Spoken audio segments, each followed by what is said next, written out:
Olá, clubista! 30 de janeiro de 2026 está no ar o PSC News. E a pauta de hoje é: Clube Paulista revolta jogador com parcelamento de dívida. Presidente de time carioca admite negociações. Transferência entre jogador que atua em Minas Gerais para o Nordeste. Sonho antigo do tricolor paulista sendo cobiçado. Palmeiras, mais perto do que nunca de fazer mais uma venda recorde. Santos pode estar se despedindo do seu centroavante. Será que é o Gabigol? E o editorial de hoje é para falar sobre a implementação do impedimento semiautomático. E não pedindo muito, clubista, segue, compartilha, comenta, nem que seja para me xingar. E vamos lá, solta a vinheta.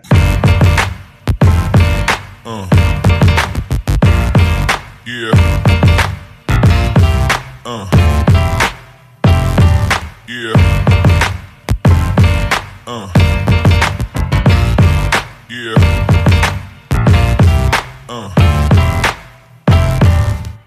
E o Clube Paulista, que está revoltando um jogador, nada mais, nada menos do que o Corinthians, é claro. Qual clube paulista é mais bagunçado do que o Corinthians hoje atualmente? Nem adianta falar do São Paulo, hein, clubista? Então é o seguinte, Memphis Depay está revoltado com o Corinthians porque simplesmente o Corinthians quer parcelar sua dívida em 3 anos. O Corinthians deve 30 milhões de reais para o Memphis e o Corinthians quer pagar em 3 anos.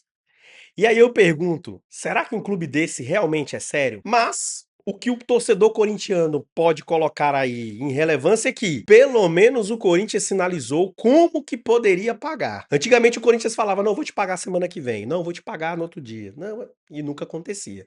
Mas não pode levar muito a sério esse clube. Então o Memphis Depay está revoltado. E a informação que temos é que, depois do seu contrato, até o meio do ano, depois da Copa do Mundo, tchau Memphis. Corinthians vê como oneroso a folha salarial, que é mais de 20 milhões, e o salário do Memphis é em 6 milhões. Então o Corinthians não tem condição alguma de estar com o jogador. E o Memphis está muito revoltado, dívidas, enfim. Corinthians, mais uma vez, sendo o fanfarrão. E o presidente do time carioca é o nosso Pedrinho, o nosso bombadinho Pedrinho. Pedrinho admitiu sim que está em conversas, em negociações, principalmente sobre o Cuiabano, já está em tratativas com o Nottingham Forest, para realmente ele fazer a integração do elenco com o Vasco, né? Digo a vocês que, inclusive, assisti o jogo Vasco e Mirassol, achei o Vasco um jogo interessante, um jogo que, inclusive, do meio para o final, o Vasco merecia um empate. Então o Vasco tem muitas carências, na defesa é uma delas. E aí o Pedrinho admitiu sim que tem muitas negociações avançadas e o do Cuiabano é uma. Então, torcedor vascaíno, concorda com essa contratação? Concorda com o olhar do Pedrinho para a vinda do Cuiabano? Comenta aqui. E não deixando passar, o Vasco também está de olho em Spinelli. Grava esse nome, hein? Spinelli. Spinelli que viria para compor o elenco, principalmente no lugar do Verratti. Verratti que está no Cerro Porteño, saiu do Vasco para ir para o Cerro Porteño, e agradou muito. O Verratti ganhava no Vasco cerca de 1,5 milhão. Então assim, a folha pesava demais. Spinelli tá vindo para ser um pouco menos que isso. Então, torcedor vascaíno, o Pedrinho inclusive fez declarações de que agora o Vasco tem mais potencial de contratação do que anteriormente. Justamente porque está arrumando a casa, está entendendo e fazendo com que os fluxos aconteçam. Então, há uma esperança para o Vasco, hein? Há uma esperança. Não podemos deixar de passar que o ano passado o Vasco chegou à final da Copa do Brasil. Bom ou mal, chegou na Copa do Brasil, na final da Copa do Brasil. Então, a gestão do Pedrinho a gente tem que realmente aplaudir, que tá bacana. Então, está fazendo de acordo com a capacidade de fluxo do clube. E o jogador que está trocando o eixo sudeste para o nordeste é Júnior Santos. O Corinthians tinha interesse em Júnior Santos, mas todos sabemos que o Corinthians tem a capacidade apenas de pegar jogador que não tenha vínculo. Então o jogador ele tem que ir de graça, ele tem que ir por empréstimo. E o Corinthians não tem poder de compra. O Atlético não gostou muito. O Corinthians fez a oferta de pagar 80% do salário e os outros 20 ficar com o Atlético Mineiro, também não deu muito certo. E parece que avançou bastante com o Bahia.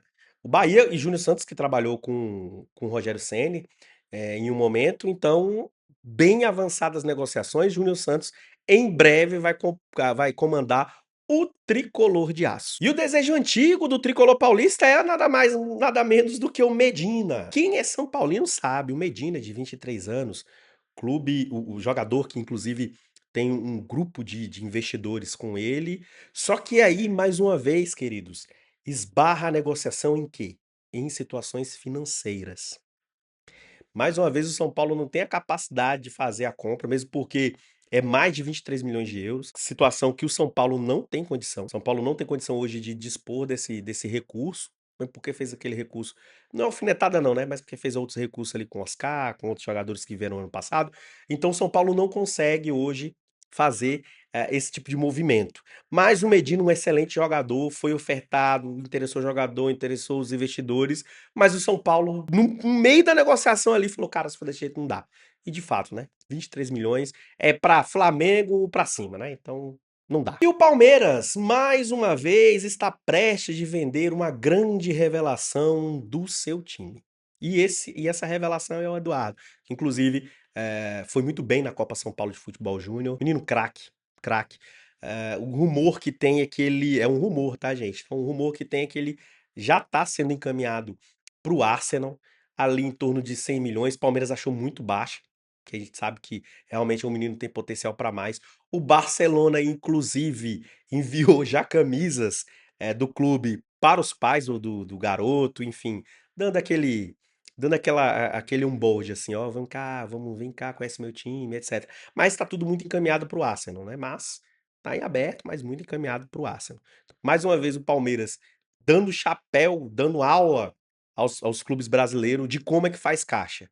Imagina se todos os times brasileiros grandes fizessem isso. O Flamengo fez muito bem isso uma vez. O São Paulo era o modelo para fazer isso. O Corinthians nunca fez muito bem, mas vendia muito. Não fazia muito bem, mas vendia muito. E hoje o Palmeiras é disparado líder nisso aí.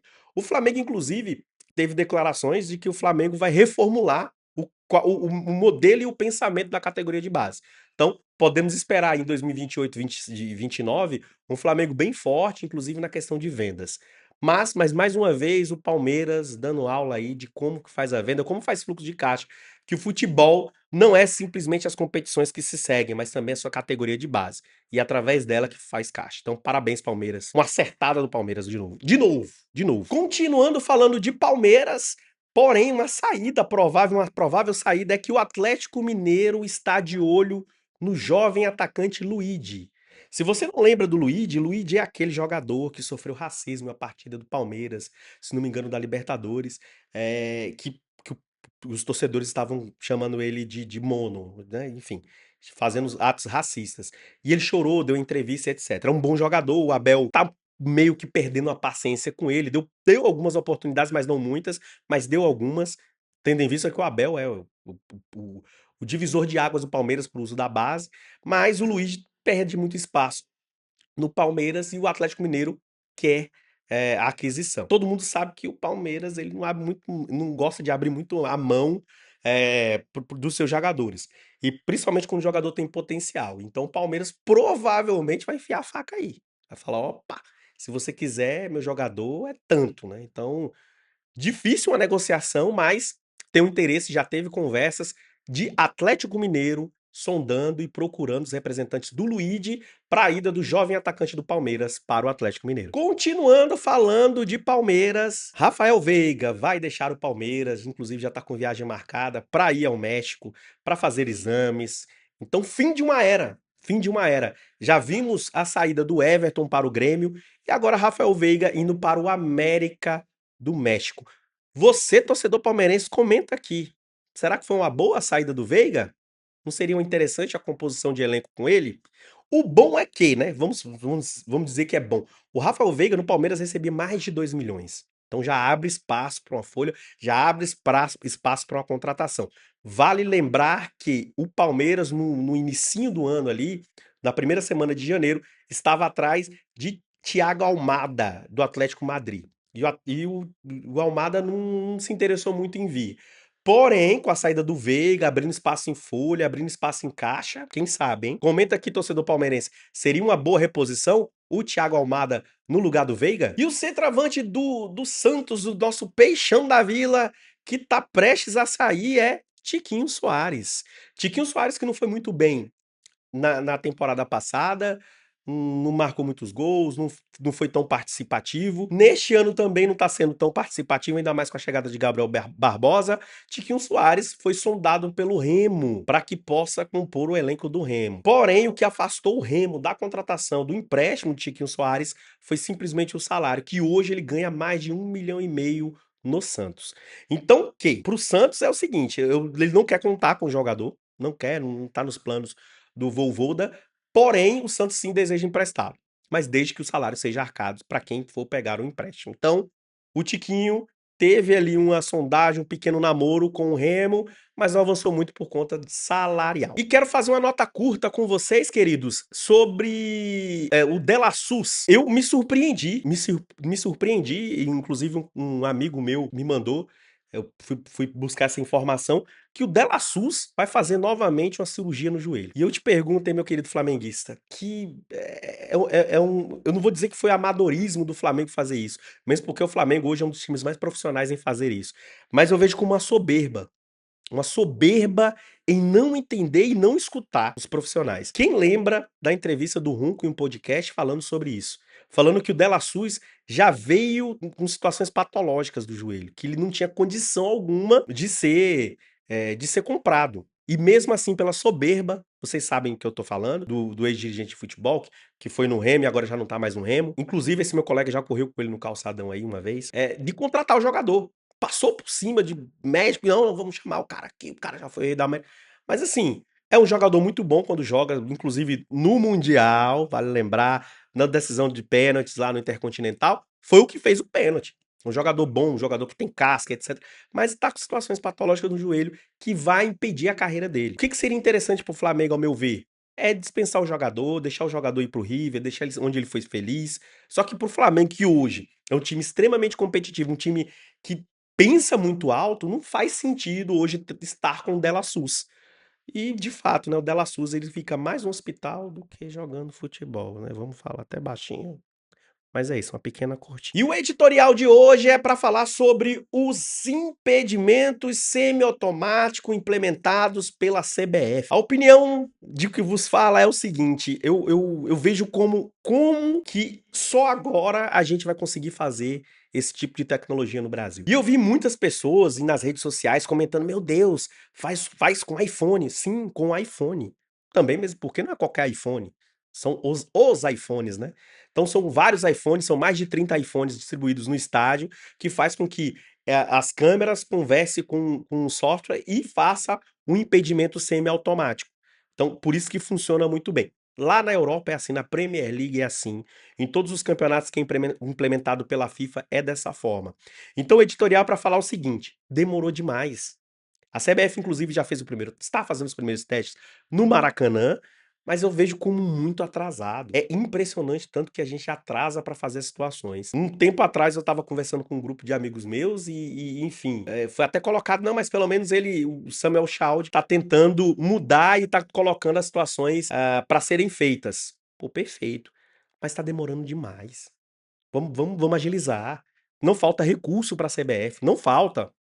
Então, vejo que quanto mais morosa a situação, melhor. Sei não. Mas espero que seja o mais rápido possível a implementação do semiautomático, porque todos nós sabemos que o grande problema da arbitragem brasileira é o VAR. É o VAR. E tirando isso do VAR, já ajuda muito. Já vai melhorar 1 milhão% aí nas análises da arbitragem. E esse foi o PSC News, meus queridos. E mais uma vez, se inscrevam, comentem, compartilhem e me xinguem se vocês quiserem, mas interajam com o nosso PSC News. Até a próxima com mais polêmicas, com mais informações. Estaremos aqui sempre que possível. Um grande abraço.